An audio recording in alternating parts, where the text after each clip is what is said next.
우리 같이 찬양하면서 우리 드라마 학교 시작하도록 하겠습니다. 잠시 세상에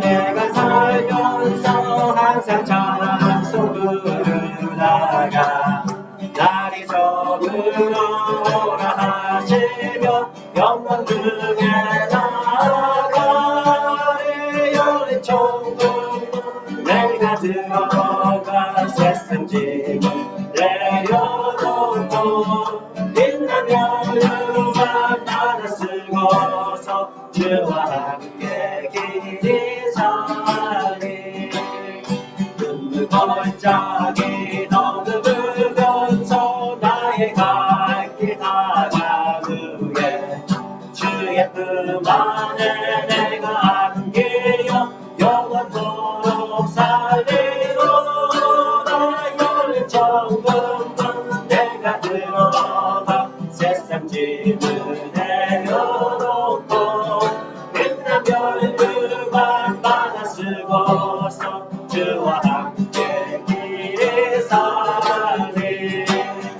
나의 가는 길 멀고 험하며 산은 높고 걸음 깊어 고난 나의 멈출 곳 없어도 복된 날이 밝아오리 열린 천국은 내가 들어가 세상 짐을 내려놓고 빛나며 유만 받아 쓰고서 주와 함께 길이 사 한숨 가시고 주는 없는 나 사모하며 기다리니 내가 그리 넘치를 배울 때 나의 기쁨 넘치리라 열린 천국은 내가 들어가 세상 짐을 내려놓고 빛나며 유만 받아 쓰고서 주와 함께 길이 사 열린 천국은 내가 들어가 세상 짐을 내려놓고 빛나며 유만 받아 쓰고서 주와 함께 길이 살리 밤이나 낮이나 어제나 오늘도 영원히 주만 찬양해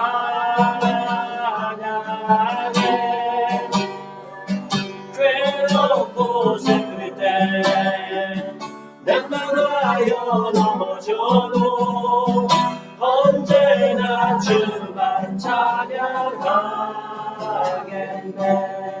나의 소망 되신 주 주를 바라옵니다 다시 오실 나의 왕 예수 주를 기다립니다 다시 한번 나의 소망 되신 주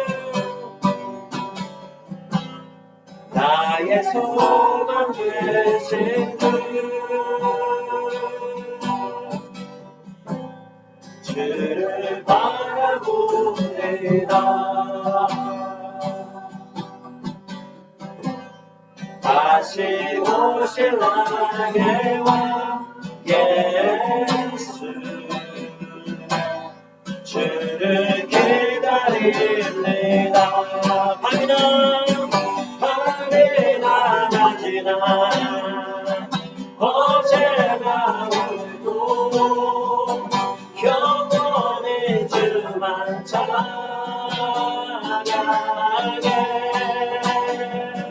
괴롭고 슬플 때 낙망하여 넘어져도 언제나 주만 찬양하 마지막으로 아미나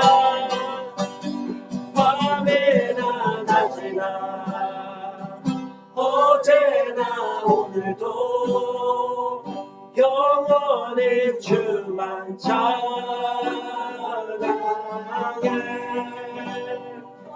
괴롭고 슬플 때 낭만하여 도져도 언제나 주만 찬양하겠네.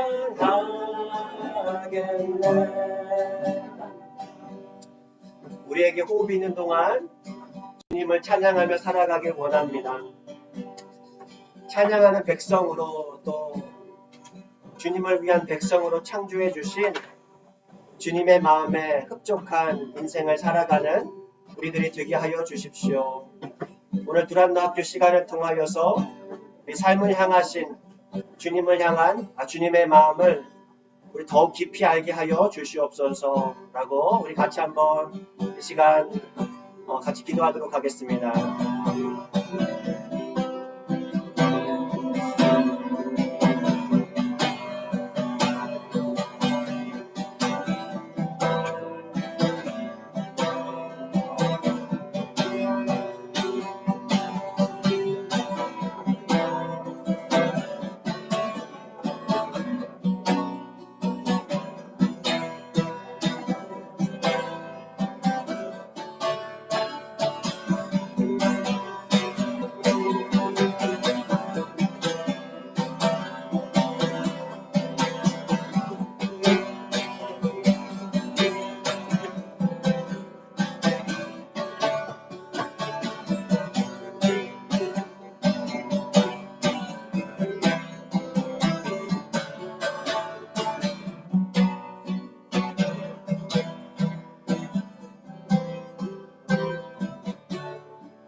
하나님 감사합니다. 우리를 주님을 찬양하는 백성으로, 주님께 속한 거룩한 백성으로 택하여 주시고 지금까지 인도하여 주신 은혜에 감사드립니다.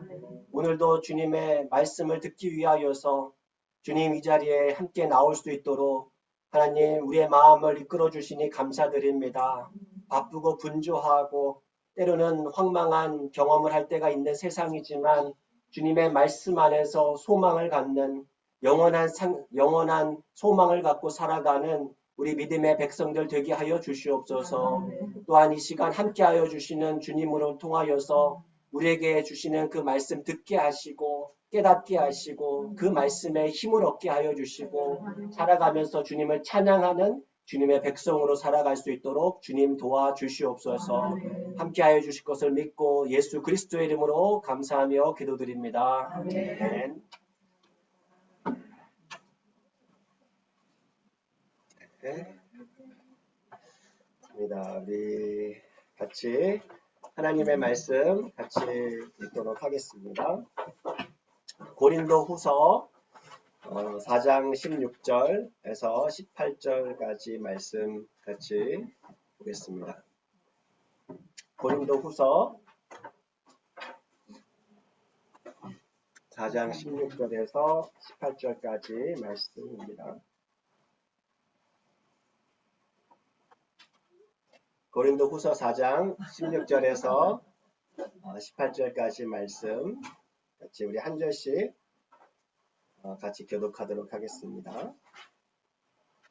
제가 먼저 읽고 여러분 읽으시고 18절은 같이 한 목소리로 읽겠습니다. 같이 제가 읽겠습니다. 그러므로 우리가 낙심하지 아니하노니 우리의 겉사람은 낡아지나 우리의 속사람은 날로 새로워지도다.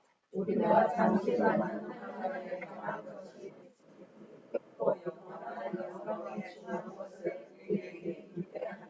같이 읽겠습니다. 우리가 주목하는 것은 보이는 것이 아니요 보이지 않는 것이니 보이는 것은 잠깐이고 보이지 않는 것은 영원하리라. 우리 성경 읽을 때 우리 소원자매 같이 참여합니다.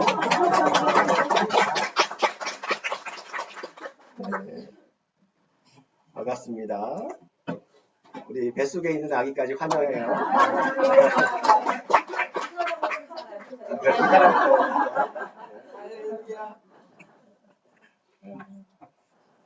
입니다. 우리 인생을 배우다 두 번째 시간으로 우리 지난주에 이어서 죽음이라고 하는 좀 무거운 단어들을 가지고 같이 좀 더 생각을 해보는데요. 오늘은 죽음의 영성이다라는 제목으로 같이 나누기를 원합니다.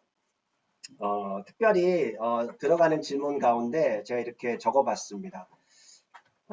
여러분의 인생 가운데 사시면서 지금까지 어쩌면은 여러 인종들을, 여러 어떤 죽음들을 경험하셨을 텐데요.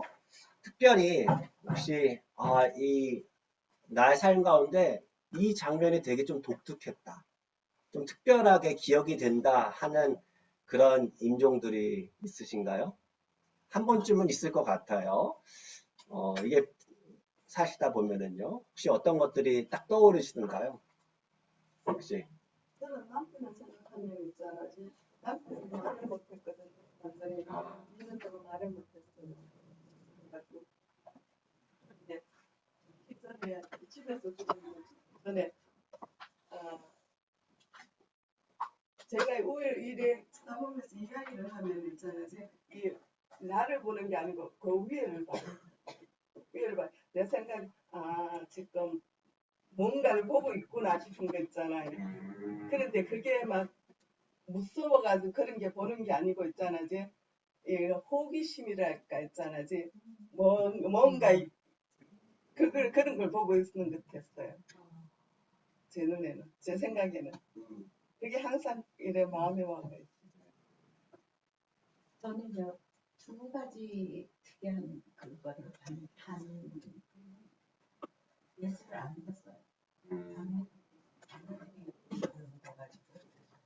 그래가지고 간곡히 얘기를 해서 아버지가 아무래도 돌아가실 것 같으니까 세례를 주시면 어떻겠냐고. 그러니까 반대 의견도 많잖아요. 교회 나오지도 않는 사람한테 어떻게 세례를 주냐고 그러잖아요. 그런데 했어요. 우리가 강경하게 저기 부딪혀서 가서 이제 그거를 믿음을 확인하시고, 그 문답 다 하고 세례를 받고 정말 조용히 돌아가시더라고요. 그런 분 보고 한 분은 돌아가셨어요. 돌아가셨는데 그 남편이 이렇게 교회 이제 간혹 나오고 그랬는데 그 부인이 이제 나이 많으신 분인데 돌아가셨는데 그 권사님이에요. 나이 많으신 권사님인데 그분이 꿈이 아니라 남편 이렇게 놓고 돌아가실 때 이렇게 자기가 이렇게 꿈인지 생신지 모르겠는데 남편이 이렇게 걸어가더래요. 걸어가길래 제발 걸어가는 앞에 이게 두 갈래 길이 있는데 까만 사람하고 하얀 사람하고 둘이 있더라는 거예요. 그러면서 속으로 저쪽 하얀 쪽으로 가야 되는데 그러는데 막 조마하면서 이제 자기는 보고 있는 중이죠. 그런데 다행히 하얀 사람의 손을 딱 붙잡고 가더래요. 그래서 자기가 할렐루야 했다고 그런 얘기도 들었고. 혹시 다른 분들은 혹시 있을까요? 생각한 것 같은데 제가 10년 전에 좀 크게 해주시면. 네, 벌써 2014년 저희 어머님이 돌아가셨는데 제가 아이들을 돌봐서 한 달에 한 번씩 방문을 하고 우리 둘째 애가 어머님을 돌보고 있었잖아요. 근데 병원에서 얘기한 것보다 3개월 정도 지나셨는데 건강하신 거예요. 그래서 일주일 전에 갔다 왔는데 일주일 아침에 제가 꿈을 꿨는데 우리 어머니 다니는 교회인데 해가 지나고 교회에서 교인들이 막 걸어 나오는 거예요. 근데 어머님이 거기서 하늘로 올라가시는 꿈을 꾼 거예요. 제가 몇 번 헤어있었죠. 근데 제가 딱 주일날 돌아가시나 보다. 그래가지고 남편한테 의논도 안 하고 비행기를 샀어요. 근데 어머니한테 가야 될 것 같아. 마지막 일주일 있으라 그때 이제 우리 아빠가 이런 하면서 이해를 못하는 거죠. 근데 현이가 마침 자기가 조금 쉬고 싶다. 이제 언니랑 교대를 해야 되겠다. 그럴 때였어요. 그래서 언니는 머리 가 있고 현이는 그 다음으로 제가 갔어요. 갔는데 간날 어머님 진짜 밤 12시까지 정말 너무 건강하신 거예요. 현이는 떠나고. 그래가지고 그날 밤 새벽 1시, 2시까지 뭐 얘기를 하지 말도 못 하셨거든요. 마르셔가지고. 근데 그 다음날 이제 못 깨어나셔서 옮기신 거죠. 그런데 거기서 3, 4일을 지나면 도로 가잖아요. 금요일날 밤에 건강하시다는 거예요. 내일이나 월요일날 퇴원을 시키 다시 집으로 모시고 가라고. 그래서 저는 우리 남편한테도 핑계 살아 빨리 와라 주일 그 전에 엄마 한번 봐야 된다. 막 그랬는데 너무나 멀쩡하신 거예요. 그래가지고 다음 주인가 일주일을 더 비우면 안 되는데 근데 내가 애들이 많았을 때잖아요. 더 비우면 안 되는데 그러고 있었어요. 그랬는데 다시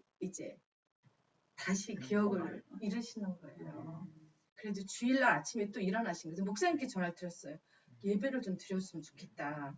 근데 우리 신이가 그때 엄마 왜 그러시냐고. 지금 할머니 일어나시고 괜찮지 않대. 신이 아빠한테 전화를 하고 싶다. 화상 채팅을 하고 싶다. 근데 전화를 하셔가지고 신이 엄마도 아니고 여보 그리고 사랑해 당신을 그 노래를 부른 거 우리 남편한테. 사랑해 당신을 부르면서 여보 우리 정의를 부탁해 그러셨어요. 그리고 아무렇지도 않으셨는데 아무리 봐도 저는 아닌 거예요. 그래서 신이 아무리 봐도 아니다. 목사님을 모시자. 그래서 예배를 2시 예배를 드리고 4시에 들어가시죠. 그러니까 저는 그게 정말 그러니까 제가 너무 죄책감에 시달렸잖아요. 우리 어머니 임종을 못 보면 어떡할까. 이게 제가 너무 죄책감에 시달렸던 것 같아요. 그래서 저는 그래가지고 그리고 너무 행복하게 가셨어요. 그걸 보면 정말 하나님은 정말 이 속에 정말 힘들어하는 건 들어주신다고 생각해요. 사실 이게 저 역시도 할아버지 임종을 보지는 못했지만 그 할아버지 임종 옆에서 보았던 저희 당숙의 이야기를 들으면서 되게 신기했던 것이 있었는데 돌아가시면 할아버지는 교회를 잘 나가시지 않았었거든요. 근데 당숙은 이제 교회를 열심히 나가셨고 이제 나중에는 장로님이 되셨는데 그러니까 할아버지가 자녀들한테 그러니까 교회 다니지 않는 자녀들이었거든요. 저희 아버지도 그렇고 교회를 나가라는 거예요. 돌아가시기 바로 얼마 전에. 그래가지고 그러면서 저희 아버지가 그 얘기를 듣고 그거 참 신기하다. 왜 할아버지가 그런 유언을 하셨을까? 물론 이 당숙의 영향도 있었을 수도 있겠는데 할아버지는 그런 분은 아니시거든요. 되게 강직하고 강한 분이셨는데 돌아가시기 전에 마지막으로 그러한 시간들을 그러한 유언을 남기시는 거 보면서 결국에는 나중에 아버지가 이제 교회를 나가게 되긴 했죠. 그러니까 여러 가지 다른 이유들이 다 복합적으로 되면서 그러니까 마지막의 시간이 굉장히 큰 의미 있고 그 시간들이 특별히 자연을 남아있는 사람들에게는 굉장히 또 의미 있는 시간이 된다라는 거예요. 오늘 저는 좀 그 부분을 좀 같이 나눠보면 좋을 것 같아요. 옛날에 오늘 우리들뿐만 아니라 그 오랫동안 그리스도인들은 이제 우리 신자들이 마지막 시간 영생으로 들어갈 때를 이렇게 표현했대요. 내세를 들여다보는 창문으로 봤다는 거예요. 그러니까 마지막 그 신앙의 사람들이 돌아가는 마지막 시간을 보면서 잠깐 그 내세를 들여다볼 수 있는 창문으로 보였다는 거예요. 그 마지막 시간이. 그래서 임종 자리에서 천국을 보았다. 예수님을 보았다. 혹은 가족에 대한 환상을 보았다라고 하는 일이 굉장히 흔하게 일어났다는 거예요.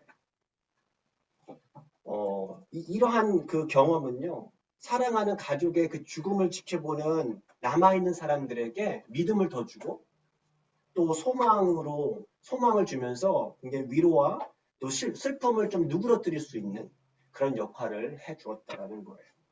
결국 우리 크리스찬들에게 있어서 삶의 마지막 순간은요. 우리 신앙의 진면목이 나타나는 시간이라고 할 수 있다는 거예요. 살아갈 때뿐만 아니라 우리가 삶을 마지막으로 매듭짓는 마지막을 보내는 그 시간, 삶의 마지막 순간은 우리 신앙의 진면목이 나타나는 시간이다라고 할 수 있다는 거예요. 그 알츠하이머를 앓고 있는 한 노인분은 그 이제 제가 책에서 통해서 읽었던 스토리들인데 그러니까 마지막 시간에 누군가가 자기를 데리고 올 것이라고 계속 그렇게 얘기를 했다라는 거예요. 그러면서 일반 사람들의 눈에 보이지 않는 한 사람을 가리킨다는 거예요. 그래서 함께 여행을 떠날 것이다 라고 그렇게 말을 한다고 합니다. 때로는 죽음을 앞둔 사람이 이미 고인이 된 다른 가족과 대화하는 모습을 목격한 사람들도 굉장히 많다는 거죠. 마치 오래전에 죽은 가족이 고향, 본향을 향하는 그 여정을 도우려고 찾아온 것처럼 보인다는 거죠. 실제 있었던 일인데 2차 대전 참전용사였던 이 폴이라고 하는 사람의 이야기인데요. 이분이 호스피스 단계에 있었어요. 이제 마지막을 이제 준비하는 거죠. 그래서 이제 자녀들이 이제 뭐 전 세계적으로 살고 있었는데 이제 아버지의 임종을 위해서 모인 거예요. 호출을 한 거예요. 그래서 그날 밤을 넘기기 힘든 상황이었다고 합니다. 그래서 근데 그럼 누가 아버지 곁을 지킬 것이냐 했을 때 노르웨이에서 살다가 온 둘째 딸이 이제 시차도 적응이 안 되니까 이렇게 아버지 곁을 지켰다고 해요. 그래서 이제 아버지께서 돌아가실 것 같으니까 이제 신앙을 갖고 계셨는데 아버지의 신앙을 좀 확인하고 싶은 거예요. 그랬더니 이제 아버지 이렇게 물었대요. 아버지 예수님 믿죠? 그랬더니 그럼 믿다마다 하면서 대답을 했다고 해요. 이 특이했던 것은 공개적으로 평상시에는 그 믿음을 드러낸 법이 없었다고 해요. 근데 그때는 참 특이했다라고 얘기를 하고요. 그러면서 그 아버지를 계속해서 관찰을 하는데 방 안을 훑어보시더라는 거예요. 마치 뭔가를 찾는 것처럼 보였다고 합니다. 거의 말라서 이제 원래 이게 돌아가실 경우가 될 경우에는 이게 사실 힘이 없잖아요. 움직일 기력이 하나 없는데 갑자기 손을 뻗어서 산소호흡기를 빼시다는 거예요. 그러면서 갑자기 산소호흡기를 빼면 호흡이 거칠어지잖아요. 그러면서 이제 딸이 걱정이 되니까 아빠 다시 씌워줄까? 씌워줄까 했는데 괜찮다고 얘기를 하더래요. 그러면서 마치 이렇게 느꼈대요. 그 세상에 한 발을 놓고 또 넷에 또 한 발을 놓은 것 같다라고 얘기를 합니다. 그때 갑자기였는데 아버지가 갑자기 엄마를 부르기 시작하더래요. 근데 특이한 건 뭐냐면 그 아버지의 어머니, 즉 할머니는 아버지가 100일 때 돌아가셨다고 해요. 전혀 기억할 수가 없는 상황인데 아버지는 갑자기 사랑해요, 사랑해요, 사랑해요 하면서 반복해서 어머니에게 그렇게 얘기를 하더라는 거예요.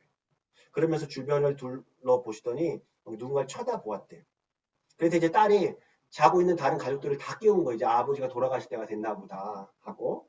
그때 그 사람들이 다 모였을 때 모두의 그 귀에 마치 공기가 빠져나간 듯한 이상한 소리가 들리더라는 거예요.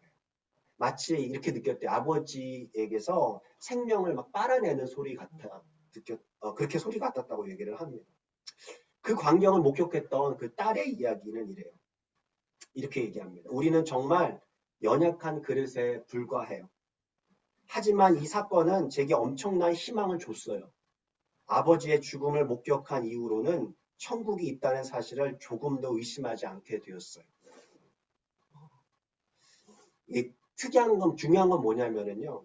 죽음을 앞둔 사람들은 그 상황에서 몸은 굉장히 쇠하잖아요. 그런데 영적으로는 활기가 넘친다는 거예요. 그냥 겉으로는 쇠약해지지만 영적인 차원은 활발하고 민감하게 영적 환경을 의식한다라고 얘기를 합니다. 그래서 마지막에 그 삶의 마지막 순간은 우리 신앙의 진면목이 드러날 뿐만 아니라 남은 자들에게 신앙을 교육할 수 있는 아주 중요한 시간이 된다라는 것입니다. 그래서 그 책에서는 이렇게 얘기를 합니다. 죽음의 과정은 출산만큼이나 기적 같은 사건이다. 삶의 마지막 순간은 남은 자들에게 신앙을 교육하는 시간이다. 시카고에서 호스피스 사역을 하고 있는 그 낸시 캐포시라고 하는 분이 이런 얘기를 합니다. 사람들이 이 생에서 영혼으로 옮겨가는 과정을 무수히 지켜보면서 제 신앙은 더욱더 견고해졌습니다. 그러고 보면은요, 우리 성경에 보면 그 성경에는요, 그 우리 신앙의 사람들이 살아왔던 삶만이 아니라 마지막의 순간도 자세히 기록하고 있는 것을 자주 종종 보게 되죠. 특히 구약에 있는 그 믿음의 사람들 보면 뭐 이삭이나 야곱이나 요셉의 죽음의 가정들이 잘 나타나 있어요. 대체적으로 어떤 패턴이 있습니까? 자녀들이 일단 모아요. 그럼 뭐예요, 자녀들에게? 예, 유언을 하고 축복을 해요. 그리고 특이한 거는 마지막에 다리를 모아요. 내가 내가 이제 난 죽을 거야. 나는 이제, 그리고 어디로 갑니까? 열조에게로 돌아간다라고 얘기하죠. 그러니까 자녀들이 이런 죽음의 그 자기 믿음의 부모님들의 죽음의 과정을 보면서 뭘 배워요? 죽음을 배우는 거예요. 신앙을 배우는 거죠. 그러니까 죽음은요, 끝이 아니라 믿음의 조상들에게로 다시 돌아가는 거구나라는 것을 배우는 거죠. 또한 그 요셉의 마지막을 보면은요, 하나님이 그의 가족들을 돌보신다는 사실을 다시 한번 리마인드 해주는 시간이 되기도 해요. 이제 이삭과 그 야곱, 요셉의 마지막에 그 아까 말씀드린 것처럼 이런 모습들이 특이한 점들이 있어요. 이삭도 죽기 전에 자녀들을 부르죠. 그렇죠? 그러면서 자녀가 누구였어요? 이삭의 자녀가? 네, 야곱과 에서. 맞습니다. 야곱. 그러니까 이삭의 자녀들에게 물론 축복한 후에 몇 년을 더 살아요. 20년을 더 살아요, 사실. 예, 좀 특이한 부분이긴 해요. 근데 하지만 그때 이삭은 자기가 되게 약해진다. 그때 눈도 잘 안 보인 침침하다 이런 상황이었잖아요. 근데 중요한 거는 자녀들에게 자기가 죽기 전에 축복한다라는 거예요. 재밌는 건 야곱도 그랬죠. 야곱도 자신의 자식을 모아요. 그리고 축복을 합니다. 그리고 심지어는 자신이 매장지까지 알려줘요. 할아버지, 할머니, 아버지, 엄마가 다 묻힌 나는 그 가족 묘지에 묻힐 거야. 거기에다 묻게 해줘. 라고 얘기를 하죠. 그러면서 이제 그 야곱의 마지막 장면을 성경이 이렇게 묘사를 해요. 창세기 49장 33절인데요. 야곱이 아들에게 명하기를 마치고 그 발을 침상에 모으고 숨을 거두니 그의 백성에게로 돌아갔더라. 이게 마지막의 모습들이에요. 그리고 나서 요셉의 그 마지막도 이렇게 봅니다. 그리고 요셉의 마지막은요, 또 특이한 것은 뭐냐면, 요셉은요, 자녀들에게 축복하는 것으로 마지막 하지 않아요. 그렇죠? 물론, 요셉의 자녀들은 누가 축복했어요? 야곱이 축복을 해줬어요, 사실. 근데 요셉은 특이하게도 마지막을 형제들하고 같이 마지막 시간을 보냅니다. 그 창세기 50장 24절, 25절에 제가 읽어드리게요. 요셉이 그의 형제들에게 이르되 나는 죽을 것이나 하나님이 당신들을 돌보시고 당신들을 이 땅에서 인도하여 내사 아브라함과 이삭과 야곱에게 맹세하신 땅에 이르게 하시리라. 그러면서 한 번 더 강조해요. 25절에 요셉이 또 이스라엘 자손에게 맹세시켜 이르기를 하나님이 반드시 당신들을 돌보시리니 이렇게 얘기를 합니다. 그러니까 남아있는 유가족들에게 요셉은요. 그런 식으로 유언을 남겨요. 그리고 격려하죠. 하나님께서 당신들을 돌보실 거야. 제가 이 부분을 이렇게 묵상을 하는데 예전에 한번 나눈 적도 있던 그 함석헌 선생의 그 시 그 사람을 가졌는가에 이 구절이 생각이 났어요. 사랑하는 이를 떠나보내면서 하는 그 마음을 잘 보여주는 식구인데요. 이런 식구예요. 만리길 나서는 길 처자를 내맡기며 맘 놓고 갈 만한 사람 그 사람을 그대는 가졌는가.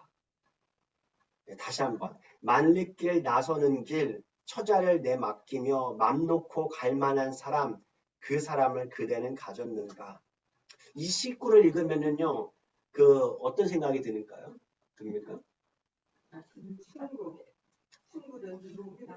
믿을 사람이 있는가? 그 사람이 있는가라는 질문을 먼저 또 하게 되죠. 또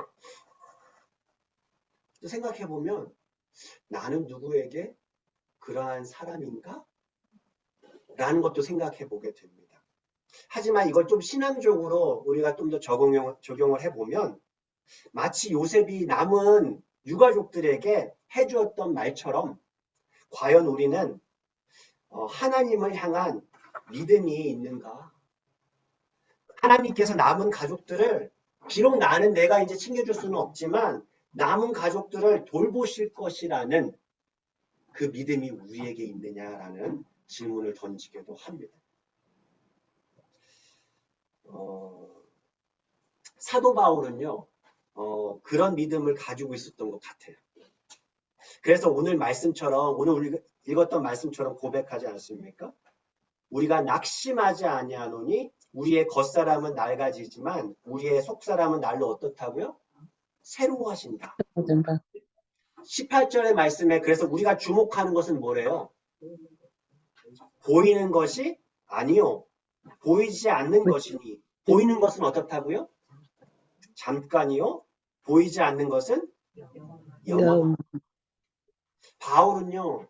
그 현재의 고난이 아닌 미래의 영광을 보려고 했습니다. 그리고 눈에 보이는 잠시뿐인 삶이 아니라 눈에 보이지 않는 영원한 삶에 초점을 맞추라고 우리 남아있는 사람들에게 권면하고 있습니다. 그래서 어떻게 삶을 마무리하는지 이 죽음의 기술은요. 결국에는 우리들의 영성을 아주 잘 보여주게 됩니다. 그러면 우리가 한번 마지막 정리해보면 좋겠는데 그럼 죽음의 기술, 그리스도인들의 기독교적인 죽음의 기술은요. 제가 이렇게 4가지로 한번 정리를 해봤어요. 첫 번째는 뭐냐면 기독교적인 죽음은 죽음을 맞을 준비를 하는 거예요.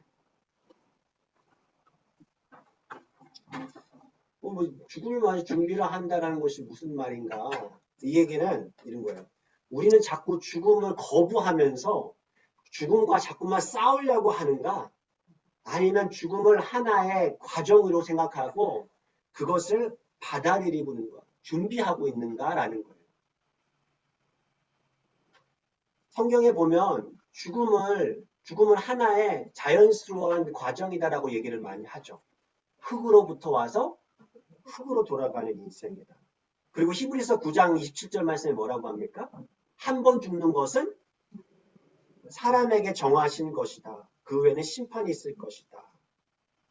그러니까 죽음을 받아들이고 죽음을 준비하는 사람이 그리스도인이라는 거예요. 죽음을 그래서 뭔가 내가 난 졌어. 죽음과의 싸움에서 졌다가 아니에요. 그렇죠? 그것을 하나의 자연스러운 질서로 생각하는 것입니다. 우리 지난 시간 배웠습니다. 이게 죽음을 준비하는 과정은 뭐예요? 어떻게 죽음을 준비할 수 있다고 했습니까? 어떻게 죽음을 준비하는 것이 좋은 준비 같아요? 아니면 이건 진짜 준비가 아닌 것 같아. 자꾸 이건 죽음하고 싸우려고 하는 것 같아. 뭐가 어떤 차이가 있는 것 같으세요? 죽음을 준비하는 사람과 죽음과 싸우는 사람하고는 어떤 차이가 있을까요? 마지막에. 네. 잘 사는 사람, 마음대로 사는 사람. 그러니까 죽음을 준비하지 않는, 죽음을 싸우려고 하는 사람은 마음대로 산다. 네. 좀 더 구체적으로 하면 또 어떤 것이 있을까요? 준비하는 사람은 겸손하고 아는 사람은 준비하지 못하고 아는 사람은 이후의 일을 모르면서 그냥 그만한 듯 끝까지. 네. 네? 편안함. 준비하지 않는 사람은 네. 준비한 사람은 준비하는 사람은 뭔가를 자꾸 비우려고 할 것 같고 정리를 할 것 같고 준비하지 않은 사람은 끝까지 뭔가를 채우려고 하는 것 같고 그것도 그렇죠. 그러니까 준비하지 않는 사람의 특징은 내가 마지막까지 이제 보통 이제 그런 책들을 제가 몇 권 이렇게 읽어서 보면서 반복해서 나오는 것들이 안타까워하는 책의 저자들이 얘기하는 건 뭐냐면 끝까지 죽음과 사투를 벌인다는 거예요.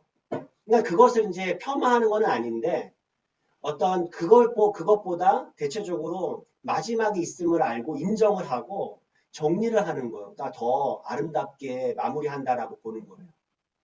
그럼 예를 들면 자기의 물건들을 정리를 하고 가족들에게 할 말들을 친구들에게 남아있는 사람들과의 할 말들을 충분히 다 갖고 그 시간들을 충분히 갖는 거죠.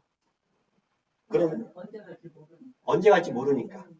그러니까 그것들이 이제 준비하는 사람들. 나는 아직도 많이 남았다고 생각해요. 네, 그렇다는 거예요. 예, 그 끝까지 그걸 못하고 가는 분이 있죠. 근데 저는 준비를 한다는 거는 죽음이라는 게 어떤 멀리 있고 뭐 이게 아니라 항상 제가 보기에는 뭐 그냥 어느 순간에도 차 사고가 나서 죽을 맞습니다. 수 있고 그러기 때문에 죽음과 우리는 항상 함께 같이 살아가는 것 같아요. 맞아요. 어느 순간에도. 그래서 그거를 용납하고 자연스러운 어떤 그 과정으로 생각을 하고 매 순간을 정말 여기처럼 하나님께 감사하고 즐기면서 끝까지 그 하나님의 그런 동행하심을 우리가 믿고 그러면서 그렇게 감사하면서 살아가는 것이 우리의 준비가 아닌가 그렇게 생각이 돼요. 네. 네. 맞아요. 유한한 인생인 것을 인정하고 매 순간을 이렇게 감사함으로 살아가는 거죠. 언제든지 죽음이 나와 함께 할 수 있다는 것을 알고 살아가는 거죠. 그래서 목사님, 네네. 제가 꼭 한 가지를 쉐어를 하고 싶어요. 네. 저희 큰 오빠가 돌아가시기 전에 이 양반이 교회를 안 다녔어요. 그래서 가지고 교회를 가자고, 교회를 다녀야 된다고, 예수님을 믿어야 된다고 그러니까 나는 유아 세례를 너보다도 더 일찍 받았기 때문에 교회를 안 가도 된대요. 세례를 받으면은 하늘나라에 갈 수 있으니까 괜찮다고, 너보다 나는 일찍이 받았다고 자꾸 그래갖고 핑계를 대고 저를 갖다 그렇게 비평을 하고 교회 다니라고 사람들한테 전도한다고 야단이에요. 그러는데 한 번은 이 사람이 돌아가신다고 전화가 왔어요. 그래서 저 해리스버그에서 이제 필라델피아까지 다 달려갔죠. 그러는데 무슨 현상이 일어나가지고 있냐면은 평생을 그러고 살더니 병원에 들어가서 보니까 널스들이 전부 다 묶어놨어요. 다리도 묶고 팔도 묶고 온 몸도 시트로 전부 다 커버를 해놓고 자꾸 끔찍을 못하게 했는데 소리를 지르는데 병원이 떠나갈 정도로 아주 소리를 질러요. 그래서 보니까 벌써 그 죽음의 영들이 와가지고 있는 것처럼 눈에 보이지는 않는데 내가 센서하는 것에 아주 그 죽음의 사자들이 와서 데리고 가려고 그러니까 안 끌려가려고 난리를 친 거예요, 난리를. 그래서는 이제 우리 식구들은 저쪽 웨이팅 룸에 있어서 이제 저 가서 하도 시끄럽게 해서 가서 손을 얹고 기도를 했어요. 그랬더니 잠잠해져요. 그래서 웨이팅 룸으로 와서 이제 좀 조용해졌다 그러고 있었는데 또 소리를 지르는 거예요. 그래서 소리를 3번이나 그렇게 질러서 형편없이 그렇게 소리를 지르는데 완전히 무엇이 끌고 가는 것 같아요, 이 영혼을. 그래서 가서 또 손을 얹고 기도를 했더니 잠잠해져요. 그래갖고 그 후로 잠잠한데 기적적으로 그날이 일요일이었어요. 주일날이어서 우리가 근무한 걸 끝나고 갔는데 토요일날 디스차지를 했다는 거예요. 그렇게 무섭게 죽으려 하는 사람이. 가지고는 하도 신기하고 해서 하나님 앞에 그저 감사하면서 하나님, 이 사람이 어렸을 때 이렇게 세례 받았다고 예수님을 교회를 안 가도 된다고 저렇게 하다가 이런 일이 당했으니까 하나님께서 어떻게 여튼 그 영혼을 되살려 주시라고 이제 그러고는 왔는데 집으로 갔더니 그 집에가 전자로 되는 성경책이 2개가 있어요. 그래서 왜 그래? 이거 어디서 났냐고 그랬더니 아주 염치 없는 소리로 embarrassing 하는 그런 소리로 그 애들 애들 둘이 그 하나씩 사줬다고. 그 사이에 얼마나 무슨 일이 있었는지는 몰라요. 회개를 했던가 봐요. 그래갖고 자식들한테 이 하나님 말씀을 배우라고 하나님을 믿으라고 교회를 가라고. 그래가지고 그 아이들이 교회를 다시 가고 또 자기도 이제 나중에 갔다 그래요. 그래서는 회개를 하고 교회에서 봉사일을 그렇게 열심히 했대요. 사진을 이쁘게 찍어갖고 각 사람들에 나눠주고 사람들을 그렇게 기쁘게 하고 그랬는데 1년 후에 그런 일을 열심히 했어요. 그래가지고 근데 곧 죽는다고 또 연락이 왔어요. 그래서 또 내려가서 봤더니 벌써 생명 가고 눈을 이렇게 감고 자고 있는데 보니까 웃고 있어요.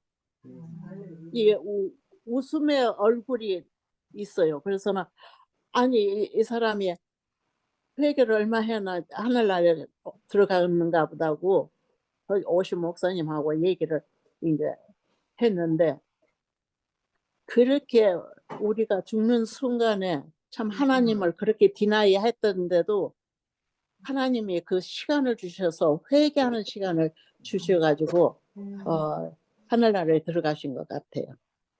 네, 감사합니다. 네, 좋습니다. 좋습니다. 계속해서 이어가 보겠습니다. 두 번째로 기독교적인 죽음은 어떻게 보면은 지금 권사님께서 말씀하셨던 부분과도 연결이 되어 있는데 우리 신앙 예수님에 대한 믿음을 드러내는 그것이 기독교적인 마지막이다라고 할 수 있을 것 같아요. 그러니까 죄와 사망의 권세를 이기신 예수 그리스도에 대한 믿음을 확고히 하는 사람들이 그리스도인이라는 거예요. 마지막 순간에. 그 마지막 순간에 우리의 믿음을 드러내는 시간들인데 특히 모세의 죽음을 보면 그런 부분들이 좀 드러나는 부분이 있어요. 그러니까 성경에는 위대한 성경의 인물들의 마지막 장면을 아까 말씀드린 것을 보여주는데 특별히 모세는 40년은 애굽의 왕제로 살고 40년은 미디안에서 목동으로 살고 또 40년은 위대한 민족의 지도자로 살아가죠. 그래서 120세의 생을 마감을 합니다. 모세는 약속의 땅에 들어갑니까? 들어가지 못 들어갔어요. 근데 그의 마지막의 모습은요, 나 억울해요. 막 하면서 하나님 원망하거나, 막 그런 모습이 아니었어요. 모세의 마지막의 특징은 뭐냐면, 여호와의 종으로 마무리를 해요. 그게 신명기 34장 5절 말씀, 우리 매주동 읽으신 분들은 아마 그 부분도 같이 최근에 읽었을 텐데요. 이런 표현이 있어요. 이에 여호와의 종 모세가 여호와의 말씀대로 모압 땅에서 죽었다. 이게 여호와의 종 모세로 표현하면서 죽어요. 마지막의 순간이 그래요. 사도 바울도 보면은 자기를 늘 소개할 때 그리스도의 종이라고 표현합니다. 그런데 사도 바울은 그냥 마지막까지 자신이 편지를 쓸 때에도 자신이 그리스도의 종인 것을 드러내줘요. 예를 들면서 로마서 말씀을 보면은 예수 그리스도의 종 바울은 하면서 이렇게 소개를 하고 그 사도 바울의 마지막 죽기 얼마 전에 썼던 그 서신서로 알려져 있는 디모데후서 말씀을 보면 이렇게 써 있죠. 디모데후서 4장 6절에서 8절 말씀이에요. 전제와 같이 내가 벌써 부어지고 나의 떠날 시각이 가까웠도다. 나는 선한 싸움을 싸우고 나의 달려갈 길을 마치고 믿음을 지켰으니 4장 8절 말씀 혹시 찾으신 분 같이 읽을까요? 이제 후로는 나를 위하여 의의 면류관이 예비되었으므로 주 곧 의로우신 재판장이 그날에 내게 주실 것이며 내게만 아니라 주의 나타나심을 사모하는 모든 자에게도니라. 아멘. 주라고 해요. 그러니까 주님께서, 그러니까 주님이란 건 뭐예요? 그리스도가 주님이시면 나는 뭐예요? 종인 거예요. 그러니까 주님께서, 나의 주인 되신 주님께서 의로우신 재판장이 되셔서 나에게 면류관을 주실 것이다라는 거예요. 그냥 모세나 사도 바울이나 많은 믿음의 사람들은요, 평생에 하나님의 종으로 살다가 마지막에도 하나님의 종으로 살아요. 이거 목회자만 하나님 종이 아니에요. 그렇죠? 그러니까 우리 신앙인들은요, 하나님의 종으로 살다가 하나님의 종으로 마치는 거예요. 그러면 하나님의 종, 그리스도의 종으로 살아가는 사람들은 뭐가 다를까요? 그리스도의 종으로 마무리하는 사람의 특징은 어떤 모습일까요? 이거를 알려면 그리스도의 종이 아닌 사람들의 모습은 뭐가 다른 거예요? 그리스도의 종으로 마무리하는 사람과 그리스도 종이 아닌 사람들의 마무리는 뭐가 좀 다를까요? 아까 좀 질문하고 좀 비슷할 수도 있는데 그리스도의 종이 아닌 사람은 마지막에 어떨 것 같으세요? 안 죽으려고 길을 쓸 것 같아요. 믿는 사람도 안 죽으려고 기스가 많아. 어떤 생명에 대한 어떤 애착이 있는 거죠. 살려고 하는. 그러니까 어떤 생명에 대한 의지를 우리가 막 폄하할 수는 없는 것 같아요. 그렇죠? 하나님께서 주신 생명을 내가 좀 더 살아보려고 하는 그 부분도 우리는 충분히 이해가 되죠. 그것이 막 신앙적이지 않아 라고만 말할 수는 없을 것 같긴 해요. 중요한 것은 우리가 하나님의 종이 되었다라고 하면은 다른 말로 하면 물질의 종이 될 수도 있는 거예요. 그렇죠? 예수님께서 하신 것처럼 하나님의 그 두 주인을 섬길 수 없다고 했잖아요. 하나님이 종이 되는 사람이 있고요. 물질의 종이 되어서 살아가는 사람이 있다라는 거예요. 그러니까 하나님의 종이 아닌 그 물질의 종으로 살아가는 사람들을 보면 이게 마지막에 보면 끝까지 그 주변의 모습들을 보면 뭔가 많은 거죠. 그러니까 계속 그것을 내가 계속 채우면서 살아가는 거죠. 그러니까 그분의 마지막의 삶에 남겨진 있는 빈 자리들을 보면 뭔가 살면서 채운 것으로 가득할 수 있는 거겠죠. 그렇죠? 그러니까 어떻게 보면은 물질의 종으로 살아가느냐, 하나님의, 그렇다고 해서 난 아무것도 사지 말고 집을 빈터털이라는 건 아니겠지만, 우리가 보면 아는 거죠. 우리 스스로가. 내 자신이 어쩌면 더 잘 스스로를 판단할 수 있을 것 같아요. 나는 물질의 종으로 살아가고 있는가, 아니면은 하나님의 종으로 내가 살아가고 있는가. 그래서 우리 지난주에 소개했던 그 할머니, 97세 할머니 집이 워낙에 큰 집이었고 그 스님 미술을 전공했기 때문에 전 세계에서 미술 작품을 모았는데 나중에는 아파트로 가더니 그것이 줄어들어 버리고 또 아파트에서 방학한 요양원으로 들어가더니 그것으로도 줄어들고 남아있는 것은 그냥 천불이라고 하는 헐값에 다 넘어가더라 라고 하는 걸 보면서 무엇을 위해서 무엇을 채우면서 살아가고 있는가 라는 질문을 던진다라는 것이죠. 제가 보기에는 예. 그 죽는 그 모습도 여기서는 다를 수 있지만 네. 더 중요한 건 내가 물질의 종으로 살아가느냐 아니면 그리스도의 종으로 살아가느냐 사는 동안에 나의 삶이 어떤가를 보여주는 것 같아요. 내가 그리스도의 종으로 살아가면 하나님이 기뻐하시는 일을 하기 위해서 거기에 포커스를 맞추고 살아가는 거고 물질의 종은 계속 그 욕심, 물질을 향한 그 자기 마음대로 그것만 탐구하면서 살아가는 거잖아요. 그러니까는 이제 삶에서 완전히 다르고 그 다음에 죽음의 부분에 와서는 물질을 따라서 사람 그게 얼마나 허무한 것인가를 죽는 순간에 이게 아무 소용이 없다는 거를 다루고 가는 거 네. 깨닫는 것 같고 다만 그리스도의 종으로 추구하며 헌신한 사람들은 앞으로 나에게 의의 면류관 그런 그것을 예비되었다는 걸로 기쁨으로 갈 수 있을 것 같아요. 네. 좋아요. 그러니까 여호와의 종으로 삶을 마무리했던 모세는요, 그 하나님을 주인으로 여기고 하나님의 말씀에 순종하면서 삶을 마무리하죠. 그러니까 우리 같으면 내가 하나님 앞에 그렇게 헌신했어요. 그러면 어떻습니까? 우리 마지막을 보낼 때? 되게 들어가고 싶어요. 하나님 왜 안 돼요? 원망할 것 같기도 해요. 그런데 근데 약간 원망했어요. 아니 아니 꼭 하나님께가 아니라 네. 이스라엘 백성한테 너희들 때문에 그 얘기를 했어요. 네, 어느 정도는 분명히 또 있을 수 있겠죠. 하지만 그것들이 성경에 보면 두드러지게 나타나지는 않는 것 같아요. 그러니까 또 이런 것이 있죠. 보통은 그 모세 같은 사람 정도 되면 민족의 지도자잖아요. 일대 뭐 지도자 해가지고 기념비를 만들 것 같기도 해요. 혹은 일대 내가 리더니까는 무덤을 크게 한번 만들어가지고 너희들 와가지고 여기서 기념하라고. 그러니까 거대한 무덤을 만들거나 혹은 나의 업적을 기리는 그런 기념비를 만들거나 그런 부분들이 있지 않았어요. 이런 부분들 우리에게 전달하는 메시지가 분명히 있어요. 왜냐면 우리들은요, 하나님을 주인이라고 생각하지만, 그래도 내가 살면서 이 정도는 했잖아요.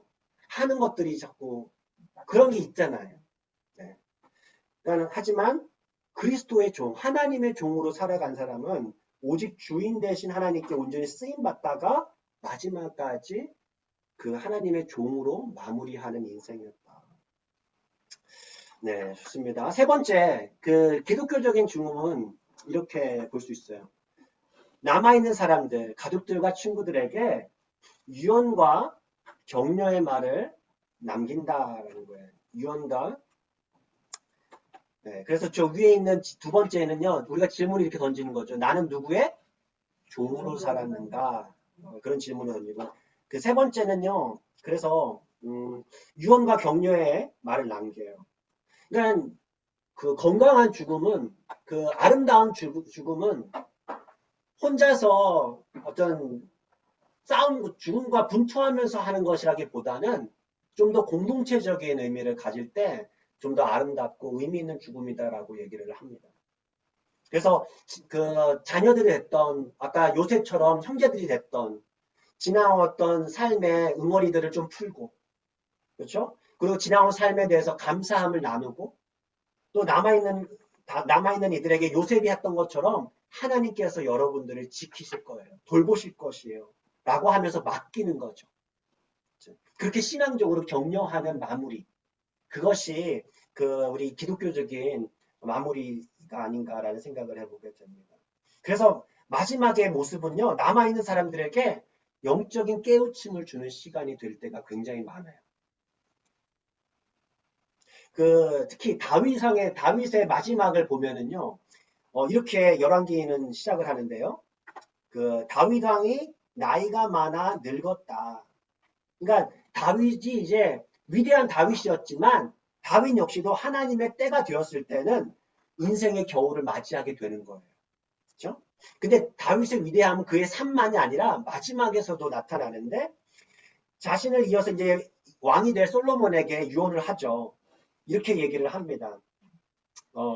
열왕기상 2장 1절에서 3절 말씀을 이렇게 보시면 제가 이렇게 읽어드릴게요. 다윗이 죽을 날이 임박함에 그의 아들을 이제 솔로몬을 부른 거겠죠. 명령하여 이르되 내가 이제 세상 모든 사람이 가는 길로 가게 되었으니 너는 힘써 대장부가 되라. 그러면서 3절 말씀 혹시 같이 한번 읽겠습니다. 시작. 내 하나님 여호와의 명령을 지켜 그 길로 행하여 그 법률과 계명과 율례와 증거를 모세의 율법에 기록된 대로 지키라. 그리하면 내가 무엇을 하든지 어디로 가든지 형통할 것이라. 그러니까 다윗이 마지막으로 사랑하는 아들에게 주고 싶었던 유언이 뭐였어요? 네. 너가 이제 이스라엘을 다스리는 왕이잖아. 너 그거의 성공 여부는 네가 얼마나 똑똑한지가 아니야. 너가 얼마나 여호와의 말씀을 명령을 잘 지키는지에 달렸을 거야. 이 부분은요, 우리들에게도 던지는 도전이기도 해요.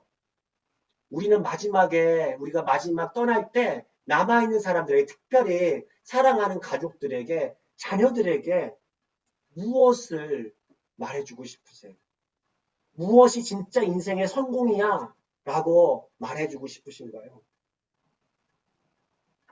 우리도 다윗처럼 자녀들한테 너희들 그만하면 성공했지. 좋은 대학교 가고 좋은 직장 가서 잘 떵떵거리며 살아가고 안정적으로 살아가는 것으로만 여호와의 성공이라고 얘기해 줄 것이냐? 아니면 야, 돈 많이 번들 필요 없어.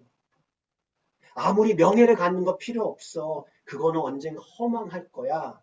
너의 진짜 성공은 하나님의 말씀을 지키고 하나님을 경외하는 거야. 그거에 달려있어. 그걸 꼭 기억하렴이라고 우리는 말해주겠습니다. 아멘. 그러니까 우리의 마지막 순간에 그리스도인들이라고 한다면 우리는 자녀들에게, 남아있는 사람들에게 진짜 성공이 무엇인지 신앙적으로 가르쳐 줄 거라는 거예요. 그렇죠?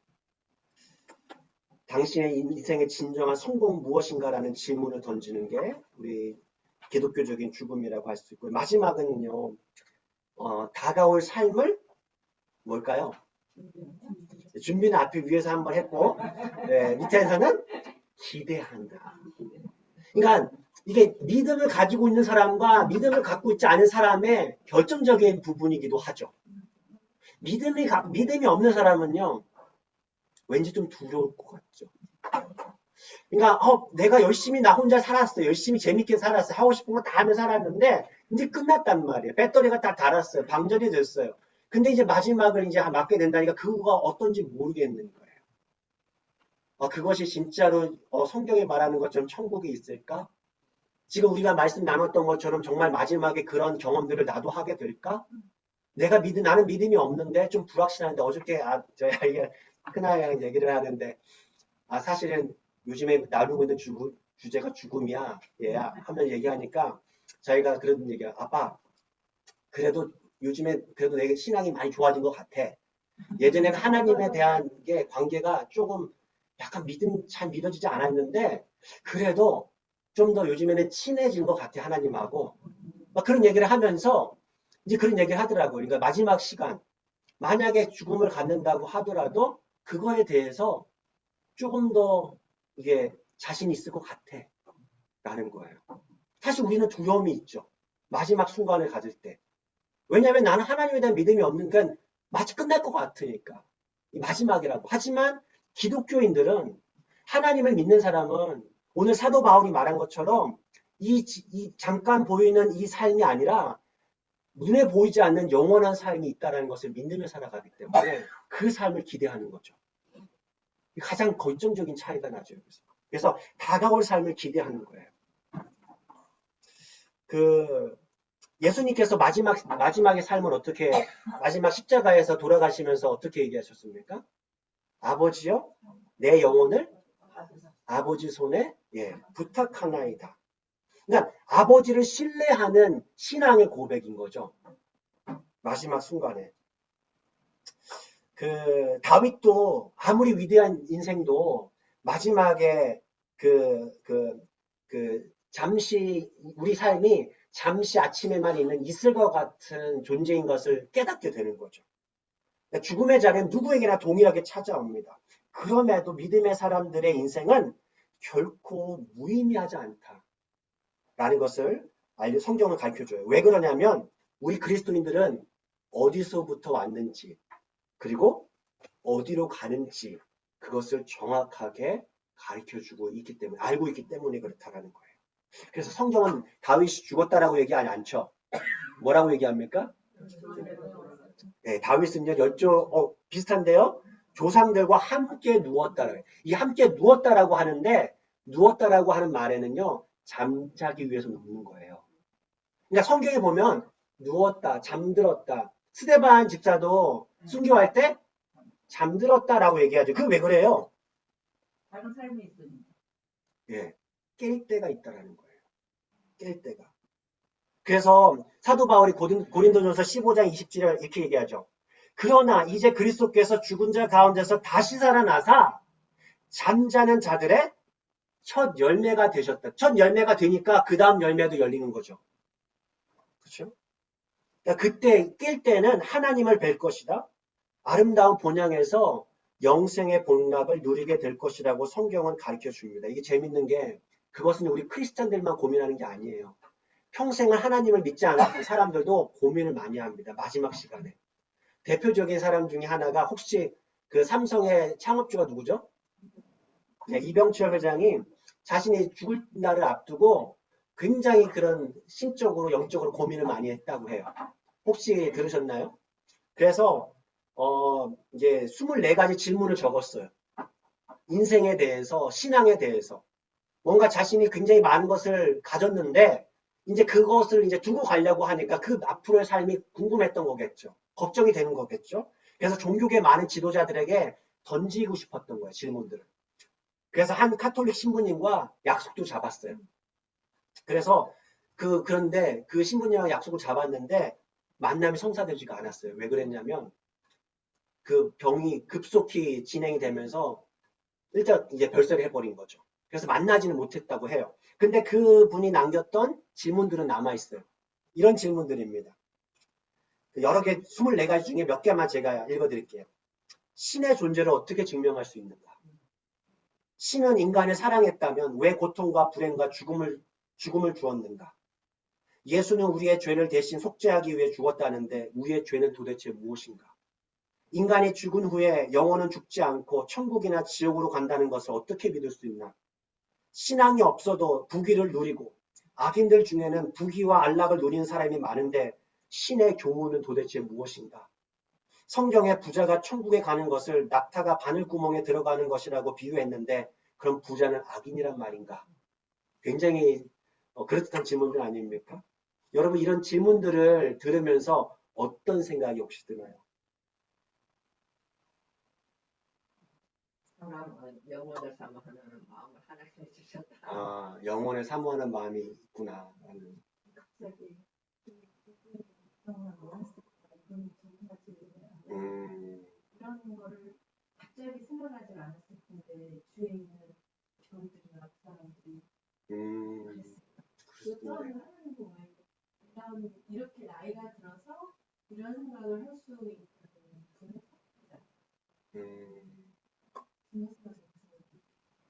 뭐 우리는 알 수는 없죠. 선택했는지 안 했는지 모르겠지만, 예, 오케이. 충분히 또 어떤 생각이 들었어요? 저는 다른 거보다 내가 그런 질문을 들으면 어떻게 대답할까 그 네. 오, 그도 맞아요. 왜냐면 많은 사람이 그런 질문을 해요. 왜 하나님이 살아계시면 왜 아프리카에 그렇게 죄 없는 아이들이 굶어 죽어가고 있는가? 뭐 그것 때문에 빌리그레보다 더 저가던 그분이 하나님 떠났잖아요. 네. 그런 질문을 결국 자기가 대답하지 못하고 그러니까 그런 질문을 가끔씩 다른 사람으로부터도 많이 듣기 때문에 나 같으면 어떻게 대답했을까 그런 일단은 생각을 그냥 했어요. 근데 제가 보기에는 해야 될 것 같아요.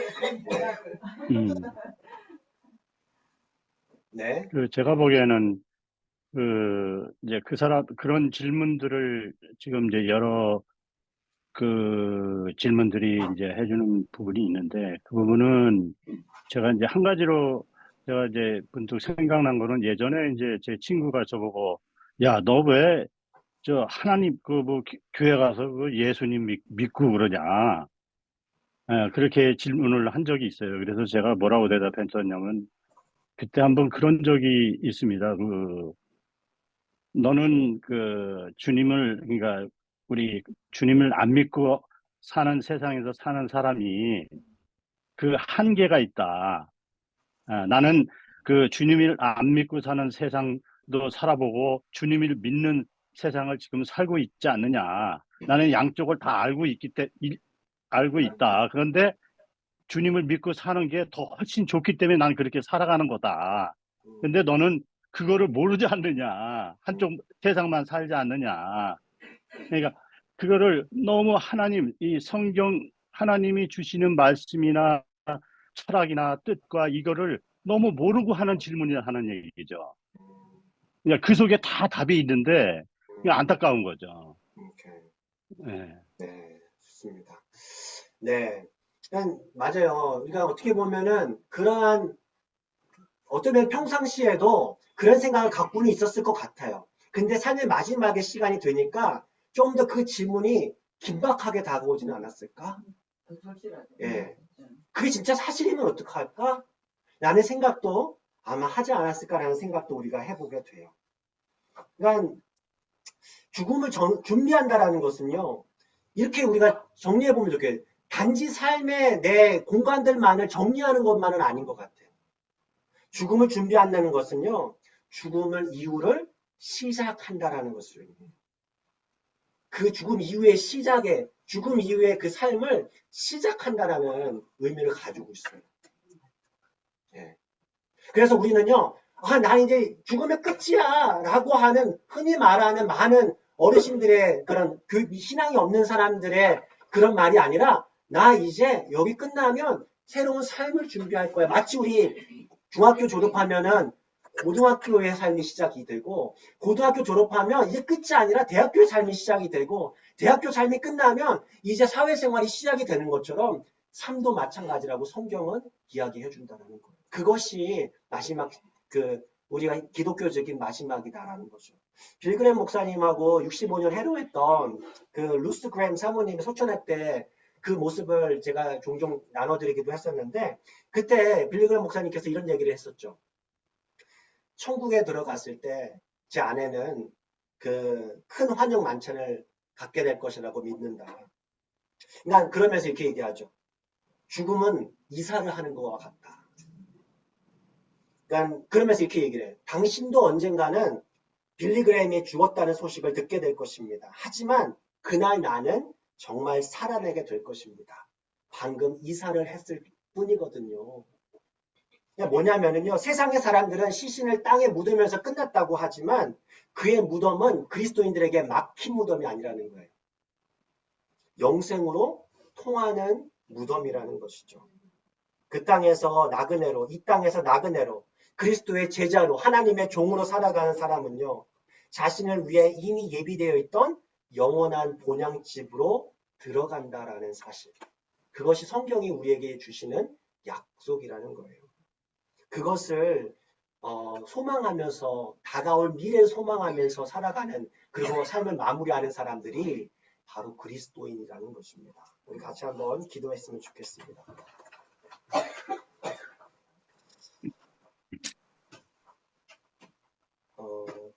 전도자는 이렇게 얘기를 합니다. 범사에 기한이 있고 천하 만사에 때가 있나니 날 때가 있고 죽을 때가 있으며 심을 때가 있고 심은 것을 뽑을 때가 있으며 하나님이 모든 것을 지으시되 때를 따라 아름답게 하셨고 또 사람들에게는 영혼을 사모하는 마음을 주셨느니라. 그러나 하나님이 하시는 일의 시종을 사람으로 측량할 수 없게 하셨도다. 우리에게 마지막이 있음을 기억하면서 삶의 매 순간순간을 소중히 여길 줄 아는 지혜가 있게 하여 주십시오. 하나님께서 허락해 주신 삶의 모든 때가 아름답다고 하셨사오니 우리의 탄생의 때뿐만 아니라 우리의 죽음까지도 하나님의 손 안에서 아름답게 마무리되게 하여 주십시오. 우리 코에서 호흡이 마지막으로 떨어지는 순간까지 주님의 충성스러운 종으로 살게 해주시고 우리 삶에 통하여서 남겨진 이들이 더욱 그리스도를 향한 믿음이 더해질 수 있도록 주님 우리를 사용하여 주십시오. 라고 우리 잠시 기도하도록 하겠습니다. 같이 기도하겠습니다.